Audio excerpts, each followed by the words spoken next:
علیکم ورحمۃ اللہ وبرکاتہ نحمدہ ونصلی علی رسولہ الکریم۔ جامعہ انواریہ حیدرآباد باب العلم انواریہ ایجوکیشنل سوسائٹی کی جانب سے تفسیرات احمدیہ کے درس کا سلسلہ جاری ہے۔ آج ہم مسئلہ نمبر 155 پڑھیں گے۔ مسئلے کا عنوان ہے جہاد فرض کفایہ ہے اور خبر واحد موجب عمل ہے، یعنی خبر واحد کے ذریعے جو حکم ثابت ہوتا ہے اس پر عمل کرنا واجب ہے۔ آیت کریمہ کی تلاوت کر لیں۔ بسم اللہ الرحمن الرحیم۔ وما كان المؤمنون لينفروا كافة فلولا نفر من كل فرقة منهم طائفة ليتفقهوا في الدين ولينذروا قومهم إذا رجعوا إليهم لعلهم يحذرون۔ صدق اللہ العظیم۔ وما كان المؤمنون، مومنوں کے لیے یہ ضروری نہیں ہے لينفروا كافة کہ سب کے سب نکل کھڑے ہوں۔ فلولا نفر من كل فرقة منهم، بس ایسا کیوں نہیں کہ ان کے ہر ایک گروہ میں سے ایک جماعت نکل کھڑی ہوتی، لیتفقہوا فی الدین، تاکہ دین میں سمجھ حاصل کرتی، ولینذروا قومہم اذا رجعوا الیہم لعلہم یحذرون، اور انہیں اپنی قوم کو ڈرانا چاہیے جب وہ ان کی طرف واپس آئیں، شاید وہ بچ جائیں۔ یہ اس کا مرادی معنی ہوا۔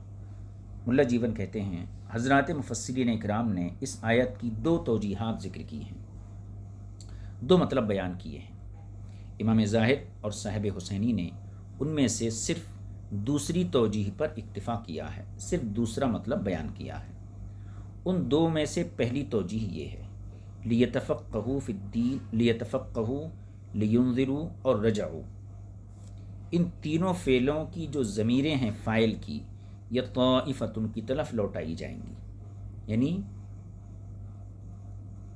فلولا نفر من کل فرقۃ منہم طائفتن، ہر ایک گروہ میں سے ایک جماعت نکلے اور وہ جماعت دین میں سمجھ حاصل کرے، اپنی قوم کو ڈرائے۔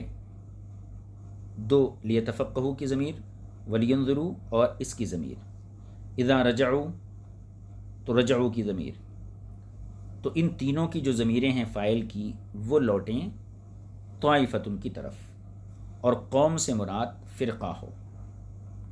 ایک توجیہ تو یہ ہے، اور دوسری توجیہ اس کا الٹا ہے۔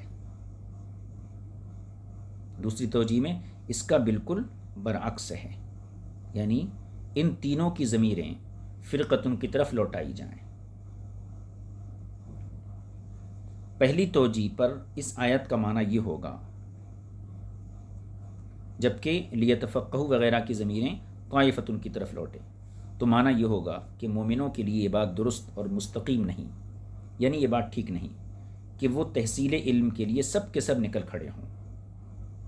بس ایسا کیوں نہیں کرتے کہ جماعت کثیرہ، یعنی قبیلہ اور ایک بستی اور شہر کے رہنے والے لوگوں میں سے ایک تھوڑی جماعت، ایک قلیل جماعت کو باہر جانے دیتے، تاکہ وہ مختصر جماعت والے گھروں سے باہر جا کر دین کی سمجھ حاصل کریں، اور جب سیکھ کر اپنی قوم میں واپس آئیں تو ان لوگوں کو ڈرائیں جو گھروں میں بیٹھے رہے۔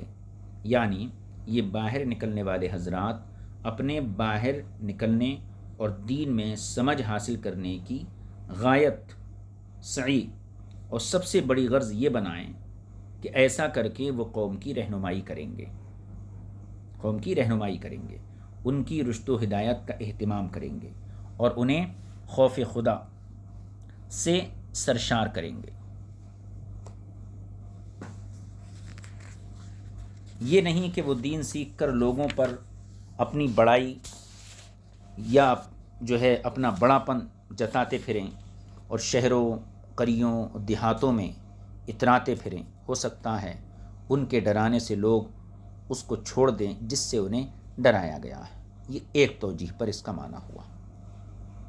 ملا جیون کہتے ہیں اس توجیہ و تفسیر کی صورت میں آیت مذکورہ میں اس بات کی دلیل ملتی ہے کہ فقہ فرض کفایہ میں سے ایک فرض ہے، اور اس پر دلیل ہوگی کہ خبر واحد عمل کے لیے حجت ہوتی ہے، اس لیے کہ اللہ تعالیٰ نے فقہ حاصل کرنے کے لیے باہر نکلنے والے گروہ کا ان لوگوں کو ڈرانا جو گھروں پر رہے، اس کو عمل کے لیے مفید قرار دیا ہے، اور طائفہ کا لفظ ایک، دو اور اس سے زیادہ سب پر بولا جاتا ہے، ایسے ہی قاضی بیضاوی نے ذکر کیا ہے۔ اور امام فخر الاسلام رحمۃ اللہ علیہ نے اپنی کتاب کے ابتدائی حصے میں لکھا ہے کہ اللہ تعالیٰ نے اس آیت میں فقہ کو مندوب قرار دیا ہے اور فقہ جاننے والوں کو ڈرانے کی دعوت دی ہے، جو بیک وقت علم بھی ہے اور عمل بھی ہے۔ لہذا دلیل حاصل ہوئی کہ عمل بھی فقہ میں داخل ہے۔ اور امام مذکور یعنی فخر الاسلام نے اقسام السنہ میں ذکر کیا کہ خبر واحد موجب عمل ہے، کیونکہ اللہ تعالیٰ نے انہیں عمل کی طرف بھی دعوت دی، یعنی جو طائفہ دین سیکھ کر واپس آیا ان کی بات پر عمل کرنے کی دعوت دی۔ اور لفظ طائفہ ایک، دو اور زیادہ آدمیوں کو کہتے ہیں۔ یہ پہلی توجیہ کی صورت میں استدلال ہوا۔ دوسری توجیہ کے مطابق آیت کریمہ کا شان نزول یوں بیان کیا جاتا ہے کہ جب غزوہ اور جنگ میں شرکت نہ کرنے والے لوگوں کے بارے میں اللہ تعالیٰ نے جو کچھ فرما دیا وہ سن کر مسلمانوں نے جہاد کے لیے نکل کھڑا ہونے کی طرف سبقت کرنا شروع کر دی۔ مطلب یہ ہے کہ جنگ میں حاضری ضروری تھی، اور جو لوگ جنگ میں شرکت نہیں کرتے تھے ان کی مذمت بیان کی گئی۔ تو پھر لوگوں کے درمیان ایک جوش اور جذبہ اور زیادہ نمودار ہوا، اور جب جنگ کا اعلان کیا جاتا تو مسلمان پورے کے پورے نکل کھڑے ہوتے اور اس عمل کی طرف سبقت کرتے تھے۔ اور یوں وہ فقہ کے حصول سے محروم ہونے لگے، یعنی جب پورے لوگ میدان جنگ میں چلے جائیں گے تو دین کی سمجھ یہ تو رسول پاک صلی اللہ علیہ وسلم کی خدمت میں رہ کر حاصل ہوگی، تو اس طرح وہ فقہ سے محروم ہونے لگے۔ اس پر انہیں حکم دیا گیا کہ ہر فرقے میں سے یعنی ہر بڑی جماعت میں سے ایک گروہ جہاد کے لیے جائے، ان کے پیچھے رہ جانے والے لوگ فقہ حاصل کریں تاکہ دین کی سمجھ ہی ختم نہ ہو جائے، جو کہ جہاد اکبر یعنی دین حاصل کرنا، اس کو جہاد اکبر کہا گیا۔ اس صورت میں آیت کا معنی یہ ہوگا کہ مومنوں کے لیے یہ درست نہیں کہ وہ غزوے کے لیے سب کے سب نکل کھڑے ہوں۔ بس ایسا کیوں نہیں کرتے کہ ہر بڑی جماعت سے ایک مختصر سا گروہ جہاد وغیرہ کے لیے نکل کھڑا ہو، تاکہ جماعت کثیرہ جو باقی رہ گئے وہ دین کی سمجھ حاصل کرنے میں مصروف رہیں، دین کی سمجھ حاصل کرنے میں مصروف رہے۔ پھر جب وہ گروہ غزوے سے فارغ ہو کر واپس آئے تو انہیں یہ لوگ ڈرائیں۔ اس صورت میں آیت کریمہ خبر واحد کی حجت پر دلیل نہیں بنے گی۔ ہاں، یہ درست ہوگا کہ اس صورت میں یہ آیت خبر مشہور کی حجت پر دلیل بن جائے گی، جیسا کہ صاحب انصاف پر مخفی نہیں، اور اس بات پر بھی دلیل و حجت بن جائے گی کہ جہاد ہر مسلمان پر فرض نہیں، اور اس پر بھی کہ دین کی سمجھ حاصل کرنا بھی فرض کفایہ ہے۔ تو دونوں چیزوں کا ثبوت ہوگا، اور شاید یہ اس صورت میں ہو جب مسلمانوں کو جہاد اور علم دونوں کی ضرورت ہو، یا یہ بھی ہو سکتا ہے کہ آیت مذکورہ کو اس بات پر محمول کیا جائے کہ جب جہاد و قتال کے لیے نفیر عام نہ ہو، عام اعلان نہ ہو، اس صورت میں جہاد فرض کفایہ ہوگا، اور فقہ بھی اجتہاد ہی ہے، اور یہ بھی سب جانتے ہیں کہ تفقہ فرض کفایہ ہے۔ ہاں، فرض عین مسائل کا سیکھنا ہے، فقہ پڑھنا نہیں، جیسا کہ حضور سرور کائنات صلی اللہ علیہ وسلم نے ارشاد فرمایا کہ علم کا طلب کرنا ہر مسلمان مرد عورت پر فرض ہے۔